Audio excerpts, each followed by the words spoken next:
3 conseils pour devenir le meilleur dans ton domaine. Bonjour à toutes et à tous et bienvenue sur ma chaîne YouTube. Je suis Dylan Legré, un grand passionné de développement personnel, motivation et entrepreneuriat depuis maintenant plus de 5 ans. Et aujourd'hui, je vais te donner 3 conseils qui vont te permettre de devenir le meilleur dans ton domaine, ton métier ou ta passion. Mais juste avant, je vais te demander de liker la vidéo et de t'abonner à la chaîne. C'est important pour le référencement. Et maintenant, c'est à nous. Let's go!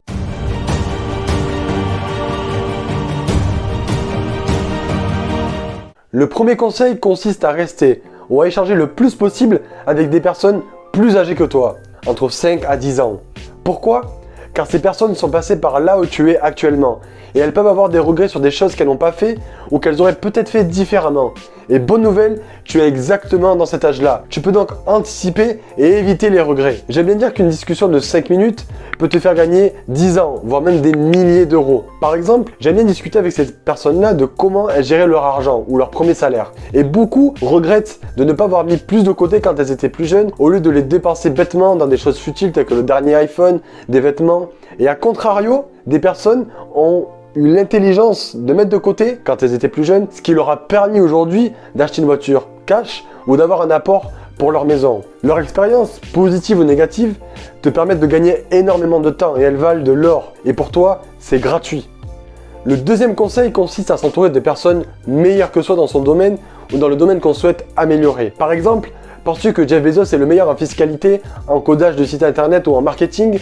Non, c'est juste une personne qui a réussi à s'entourer de profils plus compétents que lui. On connaît tous le dicton, tu es la moyenne des 5 personnes que tu côtoies le plus, mais très peu le mettre en place. Notre ego peut parfois nous jouer des tours et nous inciter à rester avec des personnes inférieures à nous, socialement, financièrement ou intellectuellement, afin de ne pas se sentir nous-mêmes mal à l'aise dans un groupe où on serait le plus nul. Mais c'est un piège, car si tu restes avec des personnes sans ambition, sans objectif de vie ou avec des objectifs de vie différents, tu évolueras très peu, voire même très lentement.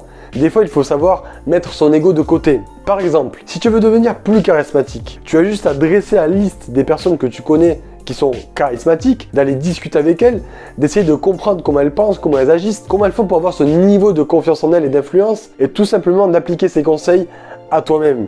Tu seras surpris de l'évolution très rapide que tu peux avoir.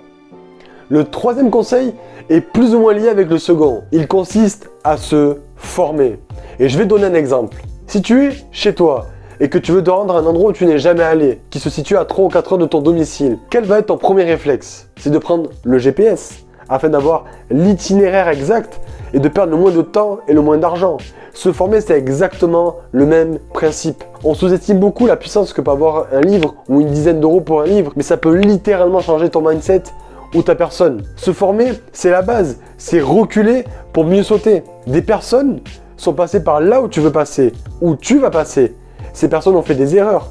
Elles ont des clés pour réussir. Et elles ont mis tout ça dans un livre ou dans une formation. Si tu n'aimes pas lire, il existe des synthèses audio, des livres audio et même des vidéos et des formations gratuites sur YouTube. Donc plus d'excuses. Lis, apprends et agis. Comme je le dis souvent, se former peut coûter cher. Mais l'ignorance te coûtera bien plus cher. Ok, donc je vais te donner également 2 conseils bonus. Le premier consiste à garder ta vision de départ. Et pour cela, je sais que ça peut être très dur. Tu dois donc écrire noir sur blanc tes objectifs à court, moyen et long terme.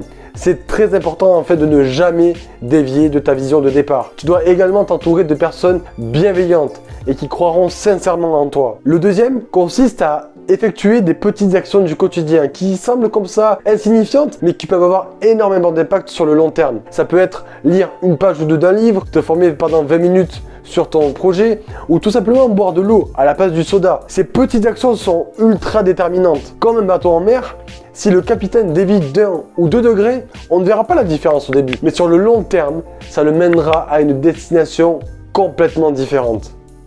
Pour conclure, si tu veux devenir le meilleur comme Jeff Bezos, il faut que tu suives ces 3 étapes et les 2 bonus. La première consiste à échanger ou à rester avec des personnes plus âgées que toi. La deuxième consiste à s'entourer de personnes meilleures que toi dans ton domaine et s'il te plaît, mets ton ego de côté. Et la troisième consiste à se former et à lire des livres. Je sais que se former peut coûter cher, mais l'ignorance te coûtera bien plus cher. La bonus 1 consiste à garder sa vision de départ et la bonus 2 ne néglige jamais les petites actions du quotidien. N'oublie pas, les conseils c'est bien, mais passer à l'action c'est mieux. Dis-moi en commentaire tes objectifs à court, moyen et long terme, comme ça tu pourras revenir dans 1 an, 2 ans ou 3 ans et voir là où tu en es. J'espère que la vidéo t'a plu, si c'est le cas, n'hésite pas à liker, à partager, c'est gratuit, ça fait plaisir et on se retrouve la semaine prochaine. Peace!